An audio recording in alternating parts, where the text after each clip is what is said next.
जय हिंद, वंदे मातरम दोस्तों। तो मित्रों, एसएमसी जूनियर क्लर्क परीक्षाની તારીખ આવી ચૂકી છે। ઓકે, આપણી પરીક્ષાની તારીખ છે 12 જુલાઈ 2026। ઓકે, 12/7/2026, એટલે કે માત્ર ગણતરીના દિવસો જ હવે મિત્રો બાકી રહ્યા છે। તો આજે આપણે આ પરીક્ષા માટે એએમસી જુનિયર ક્લર્કનું સિલેબસ મુજબનું આજે આપણે મોડલ પેપર લાવ્યા છીએ। ઓકે, જેની અંદર આપણે ખાસ કરીને જે આપણા કોર સબ્જેક્ટ છે, જે ટેકનિકલ સબ્જેક્ટ છે, એના ઉપર આપણે આપણું ખાસ ફોકસ રહેવાનું છે।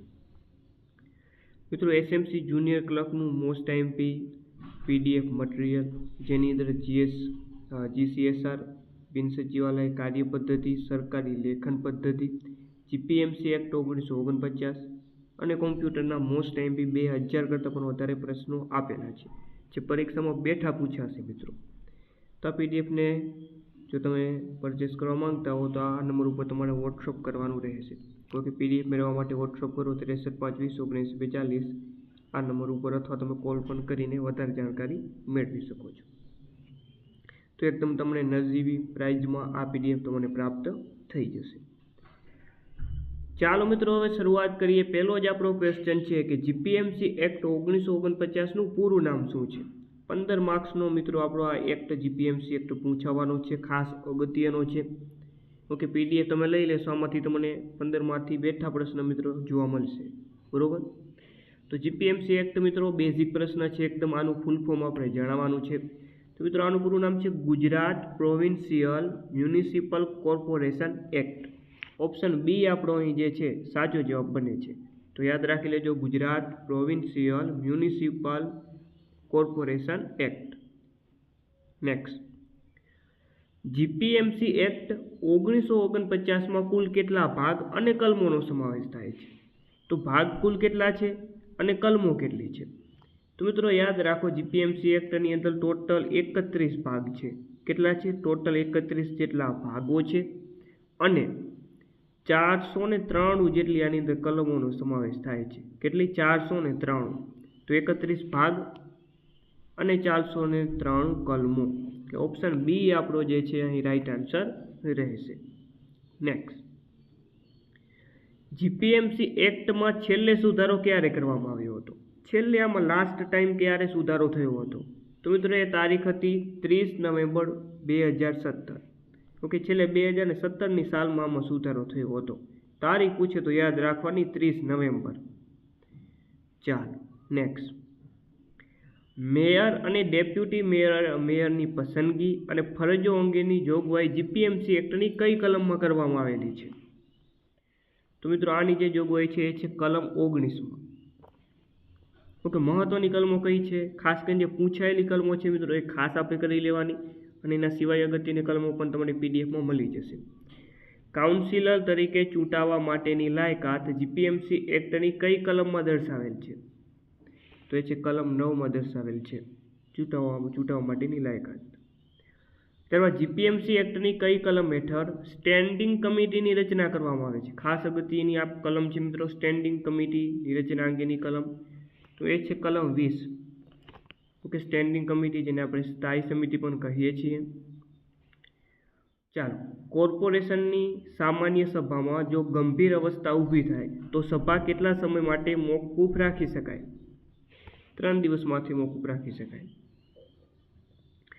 જો મ્યુનિસિપલ કમિશનરને રાજીનામું આપવું હોય તો તેમણે કોને ઉદ્દેશીને આપવું પડે?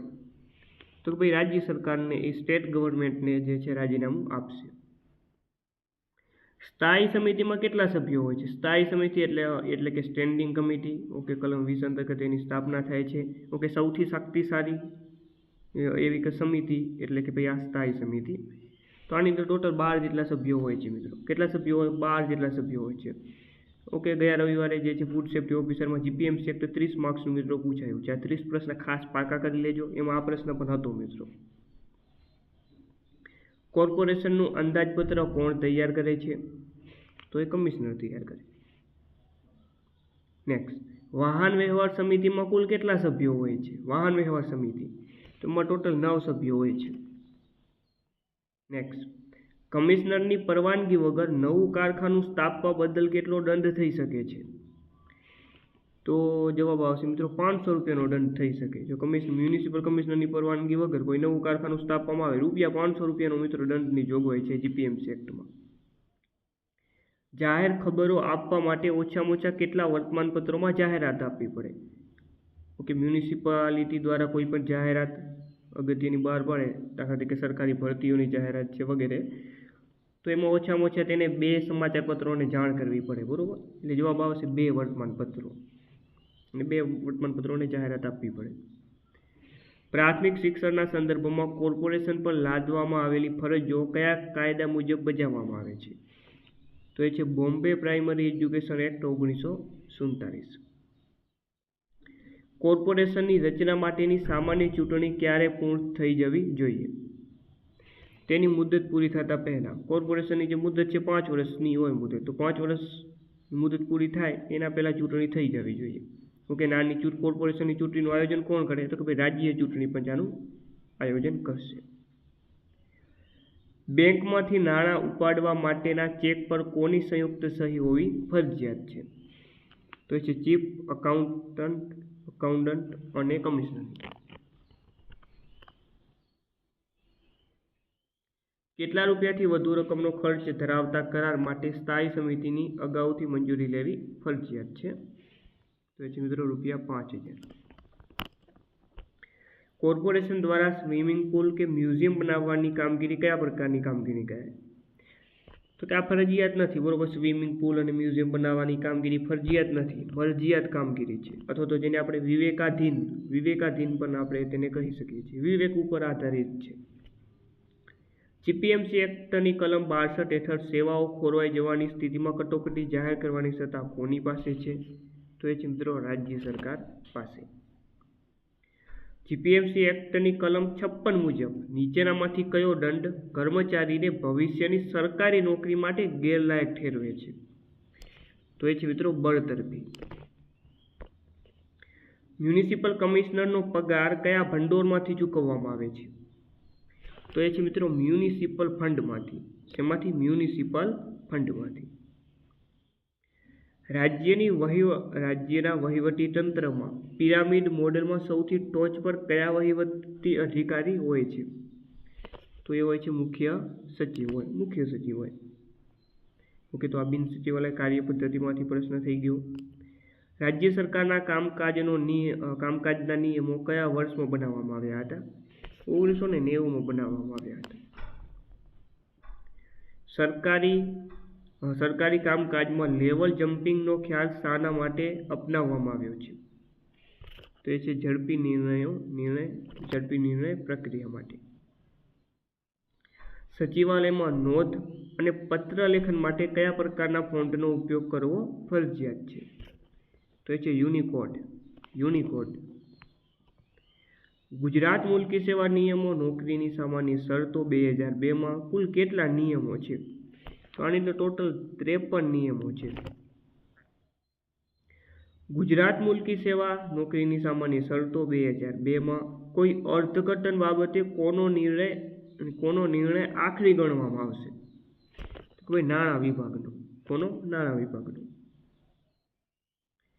ગુજરાત મુલ્કી સેવા નોકરીની સામાન્ય શરતો 2002માં વિશિષ્ટ સંજોગોમાં થતા અંગત ખર્ચને પહોંચી વળવા માટે અપાતા ભથ્થાને શું કહેવાય?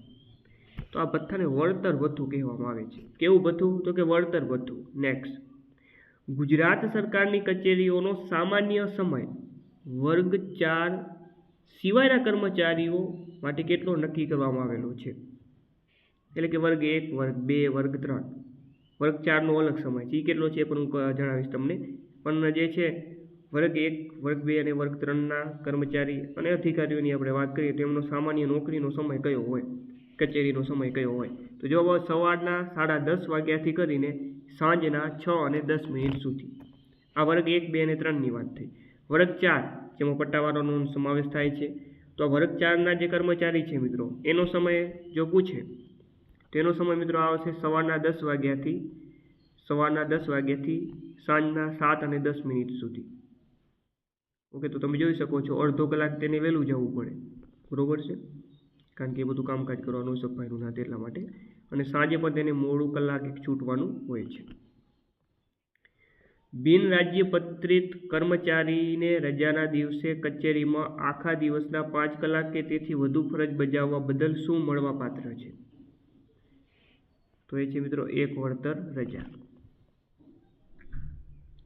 તાકીદનો તરીકે દર્શાવેલ કાગળનો નિકાલ કેટલી સમય મર્યાદામાં થવો જોઈએ? તો કે તાકીદ એટલે કે ભાઈ તાકીદ એટલે કે તત્કાલિક મિત્રો, તરત જ આનો નિકાલ થવો જોઈએ એટલે કે તાત્કાલિક. ઓપ્શન એ સાચો જવાબ બનશે. ગુજરાત મુલકી સેવા નોકરીની સામાન્ય શરતો 2002માં કાયમી જગ્યા પર નિમણૂક મેળવનાર કર્મચારીએ તંદુરસ્તી માટે પ્રમાણપત્ર કેટલા સમયની અંદર રજૂ કરવું પડે છે? 6 મહિનાની અંદર. ગુજરાત મુલકી સેવા નોકરીની સામાન્ય શરતો 2002માં નીચેના પૈકી કયા શહેરમાં સ્થાયી તબીબી મંડળ નથી? તો જુઓ, અમદાવાદમાં છે, જામનગરમાં છે, ભાવનગરમાં નથી મિત્રો, અને સુરતમાં પણ સ્થાયી તબીબી મંડળ છે. 6 બંડલ પદ્ધતિમાં કયા વર્ગના કાગળો કારકુને પોતાની પાસે જ રાખીને 1 વર્ષ પછી નાશ કરવાના હોય છે? તો એ છે ઘ વર્ગ. ફાઇલના નોંધ વિભાગ કે પત્ર વ્યવહાર વિભાગમાં કેટલા પાના થાય ત્યારે ફાઇલ બંધ કરી નવી પોર્ટ ફાઇલ શરૂ કરવી જોઈએ? 200 કરતાં વધુ. ફાઇલમાં પત્ર વ્યવહાર વિભાગના કાગળો કયા ક્રમમાં ગોઠવવાના હોય છે? તો એ તારીખવાર ક્રમમાં ગોઠવવાના હોય, તારીખવાર. નેક્સ્ટ પ્રશ્ન છે, નોંધ લખતી વખતે નોટિંગ શીટમાં કેટલો હાંસિયો રાખવો જોઈએ? તો કે ભાઈ ચોથા ભાગનો રાખવો જોઈએ. ઓકે, 1/4. સરકારી કામકાજમાં નોંધ લેખન કે સહી માટે કઈ શાહીનો ઉપયોગ કરવાની મનાઈ છે? તો કે ભાઈ લાલ સહી કે લીલી, લાલ અથવા તો લીલી ઉપર પ્રતિબંધ છે. કોઈ પણ કેસ કેટલા સમય સુધી પડતર રહ્યા પછી અધિકારીને રજૂ કરવામાં આવે ત્યારે નોંધ કારકુને પોતાની સહી ફરતું લાલ શાહીનું કુંડારું કરવાનું રહે છે? તો એ છે 3 અઠવાડિયા કે તેથી વધુ. નેક્સ્ટ, ગુજરાત મુલકી સેવા નિયમો મુજબ મહિલા ઉમેદવારોને સીધી ભરતીની વયમર્યાદામાં સામાન્ય રીતે કેટલા વર્ષની છૂટછાટ આપવામાં આવે છે? તો જનરલી જોવા જઈએ તો 5 વર્ષની છૂટછાટ આપવામાં આવે. સરકારી લેખન પદ્ધતિ કઈ કચેરી દ્વારા પ્રકાશિત કરવામાં આવે છે? તો એ છે મિત્રો ભાષા નિયામક કચેરી. સરકારી લેખન પદ્ધતિનો મુખ્ય ઉદ્દેશ્ય શું છે? તો ભાઈ આનો મુખ્ય ઉદ્દેશ્ય શું છે કે સમગ્ર રાજ્યમાં સરકારી લેખનમાં એક સરખી પરિભાષા, રાજ્યનો વહીવટ ગુજરાતીમાં કરવામાં મદદરૂપ થાય. આ બંને હેતુ એના છે. એટલે ફાઇનલ જવાબ ઓપ્શન સી ઉપર આપણે ટીક કરશું, ઉપરયુક્ત બંને. સરકારી લેખન પદ્ધતિની પ્રથમ આવૃત્તિ ક્યારે બહાર પાડવામાં આવી હતી? પ્રથમ આવૃત્તિ, ફર્સ્ટ એડિશન, તો એ બહાર પાડવામાં આવી હતી 1971માં. અને બીજી જે સંવર્ધિત આવૃત્તિ છે તે 1982માં દાખલ કરવામાં આવી હતી. એવી રીતે ત્રીજી, ચોથી, આ તમામ સાલ મિત્રો યાદ રાખવી જરૂરી છે. તો પહેલી બીજી તો યાદ રાખી લેજો. પહેલી આવૃત્તિ 1971માં મિત્રો, બીજી આવૃત્તિ 1982માં. નેક્સ્ટ, રાજ્યોમાં સરકારી કામકાજ માટે પ્રાદેશિક ભાષાઓને અપાતી છૂટનો ઉલ્લેખ ભારતીય સંવિધાનના કયા અનુચ્છેદમાં થયેલો છે? તો એ છે અનુચ્છેદ 345. નોંધ લેખનની શરૂઆત ક્યાંથી થાય છે? તો એ શરૂઆત થશે મિત્રો સાદર રજૂથી. સાદર રજૂ. નોંધ લેખન બાબતે નીચેનામાંથી કયા વિધાનો સાચા છે? ચાલો જોઈએ મિત્રો. સાચા વિધાનો શોધવાના છે. તમામ બાબતો લાંબા વાક્યમાં મુદ્દાસર હોવી જોઈએ. ના, લાંબા વાક્ય ના હોવો જોઈએ, બરોબર? તો આ જે છે ખોટું થઈ જશે.